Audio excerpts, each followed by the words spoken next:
What is up mga kabuhok? My name is Balbon and welcome back sa ating Facebook, Instagram, YouTube, kung saan nyo man ako nakikita. Kamusta po kayo? Meron po tayong guest dito. Hindi ko na mabilang kung ilang beses ako nag-tutorial or nagpaliwanag dito, pero ito po yung tinatawag na Pro Shade System. Bakit ba siya Pro Shade System at ano ba yung advantage nito sa ibang type ng lens ng Aray? Aray. So sa Aray lang ako nakakita na may ganito, pero hindi ko alam sa ibang brand kung meron din silang ganyan. So ito po yung pong Pro Shade System na Bass B. So marami pong type na mga Aray lens system. Merong L-type, I-type. Yun po yung mga luma. At ang bago po yung Bass B. Ayan, Bass B Pro Shade. So generally po, ang mabibili lang po natin ay yung Pro Shade na smoke. Smoke po ito eh. Smoke yung nandito. Pakita natin. Dali. Ang laman yan ay, dali lang ha. Palitan lang natin. Gawin lang natin tong smoke. Para mag-visualize lang natin. Balis lang magpalit ng, ng Pro Shade System. Diba? Sandali lang magpalit ng Pro Shade System na lens. Ayan. So, ang laman po nito ay ito, smoke lens. Ayan. So, ganyan po siya pag sa loob. Hindi lahat ng part ng lens ay matatakpan ng Pro Shade System. Ayan. Pro Shade kasi, pag nagra-ride ka, nasisilaw ka, pwede mong ibaba. Pag umabot na ng gabi, pwede mo na siyang itaas. So, magiging clear na yung vision mo. Pag naiinitan ka, nasisilaw ka, ibaba mo lang. Then, pag nagra-ride ka, is angat mo lang siya. So, yun. Two pieces po siya eh. Kaya siya tinawag na Pro Shade System. Ayan. Hindi kasi gusto ni Aray na magkaroon ng double sun visor kasi nga magkakaroon ng problema sa integrity ng shell, mas lalambot siya. So ang ginawa nilang solusyon para magkaroon ng drop down sun visor is sa labas nila nilagay. Yan po yung tinatawag ng Pro Shade System. Ayan. Napaka-effective po nito kasi wala kang iintindihin, hindi mo rin kailangan magbaon ng smoke lens kung gusto mo mag ride ng umaga or tanghali. Ayan. Ito pala yung smoke lens naman. Ito yung Pro Shade. Ayan. So, kabit natin sa helmet. Ayun. Tapos pala, yung Pro Shade System, ang dami na kasi, ang ano kasi siya, medyo complex ng konti kung pag-uusapan. Yung Pro Shade System po, di ba, kunyari, meron kayong helmet. Hindi ko kayo basta-basta bibili lang ng maliit na lens, na Pro Shade lens. Tapos, ikakabit nyo sa stock lens nyo. Diba may stock lens kayo, bumili kayo ng bagong helmet. Marami kasi ako nakikita gagawin nila, bibili lang sila nito. At ang thinking is, ikakabit lang na ganyan sa helmet. Tingnan nyo saan ikakabit. Oh, wala namang kabitan dito. Wala namang kabitan dyan. Diba? Oh, tingnan nyo yung Pro Shade na clear. Tanggalin natin yung lens. Yun, madalas nangyayari ganun. Akala ganun. Tingnan nyo. Yung stock, walang kabitan. Pero yung Pro Shade, meron siyang mechanism dito. So, hindi po basta-basta bibili lang kayo ng lens na maliit, kakabit nyo sa stock, okay na. Hindi po. Magkaiba po yung clear na stock lens at saka yung clear na pang Pro Shade. Kasi yung pang Pro Shade, meron siyang mechanism. So yun, try natin ikabit yung Pro Shade. So para po sa Aray, sa kaalaman nila para magtanggal po ng lens is una po ay i-open nila yan. Dito po sa Bass B pag-uusapan natin specific kasi magkakaiba ng way paano magtanggal ng lens sa ibang lineup. Pero ang pag-uusapan lang po natin ay yung Bass B. So para po tanggalin yung lens, iangat nyo po yan na ganyan. Kung mapapansin nyo po, meron ditong parang black button na may arrow. So ang gagawin ko lang po, sabay ko siya lang itutulak. Tutulak sila. Magpa-pop up yung dalawang side cover. Yun. Tapos after nun, ma-pop up, hindi ko muna gagalawin yung lens. So kung mapapansin nyo, itong red part na to umangat kasi nga tinulak siya. So ang next goal po natin ay ibaba yung clear lens or yung lens para po yung gold part mapunta doon sa red part. Again, tinulak ko lang po ha. Tinulak ko lang po siya, nag-pop up. Wala pa akong ginagalaw. So ang next step po ay ibaba. Kung makapansin nyo po, kung ibababa ko dahan-dahan, napunta na siya dun sa red part. Kasi initially, yung gold nandito siya, nakalock siya dito sa part na to. Hindi siya matatanggal basta-basta. Nung tinulak nyo to, umangat siya ngayon. So pag angat niya, para mapunta dun sa red, kasi parang nag-derail na siya, wala na siya dito eh. Nakaangat na siya dito sa part na to, parang kanal. So pag binaba mo po ng isang step dahan-dahan, is mapupunta na siya sa yung gold dun sa red part. Pag nandyan na po yung position ng lens, pwede na po natin silang hiklatin palabas. Kasi ito na lang po yung naglalak dito sa clear lens at saka sa mechanism. So hahatakin ko lang po siya. So yun, tanggal na siya. Yun, sa kabila ay ganun din. Ayun. Yan.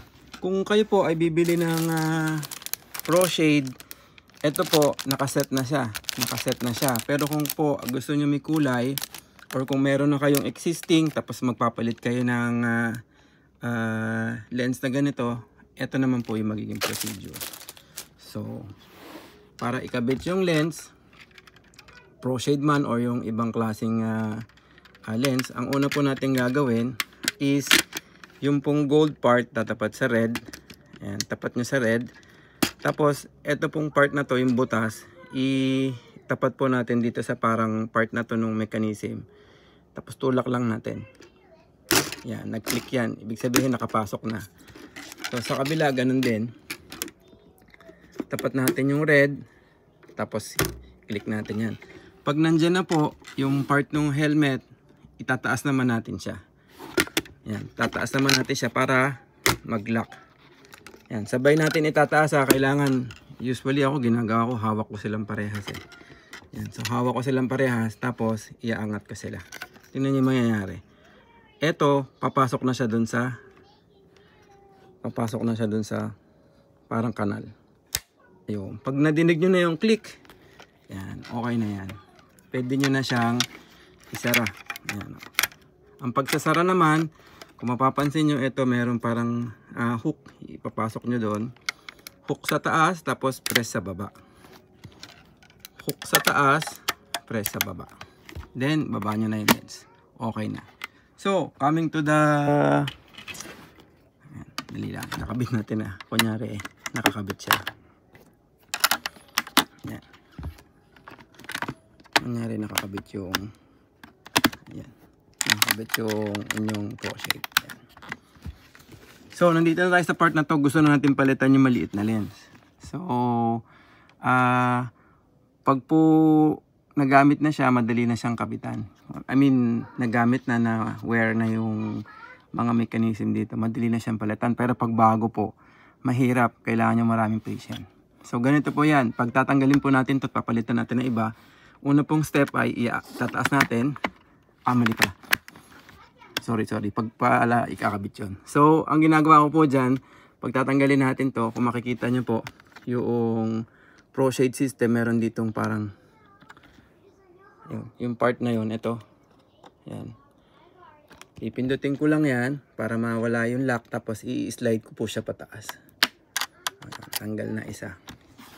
Kabila. Ganun din, tapos slide pataas. Yan. So yan, naka-ano lang po yan, naka-clip lang yan. Kaya pwede nyo na siyang itaas. Then matatanggal nyo na siya. So, nandito na tayo sa part na to. Yan, magpapalit na tayo ng lens ng Pro Shade. So, una ko pong ginagawa dyan, sa akin lang po ang technique ko po dyan. Kung mapapansin nyo, may parang nakatungkil doon. Yung po papasok yun sa part na yun. So, tatapat ko siya na ganon. Yan, tapat ko na ganon siya. Tapos, ipipress ko yung part na to. Tapat dito, tapos press. Tapos, slide nyo pababa. Yan. Para malaman nyo kung tama, kailangan pag binitawan nyo, hindi siya tatalsik. So, ulit, tinapat ko dun sa parang part na yon. Ito po kasi yung pinaka-crucial niyan yung gitna na to Yun po yung mag-hold yan So, tapat ko doon. Tapos, i-press ko yung mismong lens, pababa. Habang naka-press ako pababa, hawakan ko to, i-slide ko pababa. Yan. Hawakan ko muna, kunyari matigas pa. Habang nakaganyang position, ilalak ko na siya. Ay, baliktad pala yung lock ko. So, yan, nailak ko na. Yan, nailak ko na. Ngayon, next part is dito. Hindi nyo yan basta-basta kung matigas po kung matigas po siya, hindi nyo po yan basta-basta maipapasok na katulad ng ginawa ko. Yan. Kung bago po, hindi yun basta-basta maitutulak. So, ang ginagawa ko po dyan ay itinataas ko ulit, tinatapat ko doon, tapos pinipress ko siya. Then, slide pababa, hawakan ko na ganyan, tsaka ako i-close na. Kasi nga po, since ito pong Pro Shade na to, madaming beses ko na natanggal kabit, kaya na po siya. Ayan. So, pag naisarado nyo na yung kabilang ganyan, pwede nyo na lang siyang itulak. Magkakabit na siya. Or kung meron pa naman, kung medyo advanced na po kayo, sanay na kayo dun sa Pro Shade nyo, ang ginagawa ko po dyan ay diretso kabit na. So, tatapat ko lang na ganun, dalawang side, press, down, tapos na. Ganun lang siya. So, yun po ang pagkakabit ng Pro Shade system na Bass B. Ay, yun nga pala, ang kulay po pala ng Pro Shade, makakabili po tayo ng set ng clear at saka ng black. Clear at saka smoke. Yan po yung unang kulay, smoke. Tapos po, kung gusto niyo naman po magkaroon ng option, gusto niyo po mag-opt ng option na may kulay, ang gagawin niyo po, bibili kayo ng clear, tapos bibili kayo ng maliit na lens. Sa ganun way, makakagawa kayo ng Pro Shade na may kulay. Or, meron kayong existing na luma, palitan nyo lang ng ganito. Ito lang po yung option natin, silver, red, at saka blue. So, ang mga kulay po niya, ay ito pong red ay bluish po siya. Ito pong silver ay parang shade lang. At ito pong blue, tingnan natin. Ang kulay blue po na lens ay kulay red. Warm color. Ayan po. So yun, meron kayong tatlong kulay na pamimilian. Pero sa mga bagong user po, ang sinasabi ko, bumili muna kayo ng smoke. Pag nabitinan kayo, tsaka kayo magkulay ng ganito. Yun, maraming po salamat. Napaka-versatile po nitong Pro Shade system para sa mga long rider. Kasi hindi lang looks nadadagdag or functionality rin. Pwede siya sa gabi, pwede siya sa araw. Wala kang iintindihin. So, yun lang po. Maraming salamat po. Ride safe. Peace out.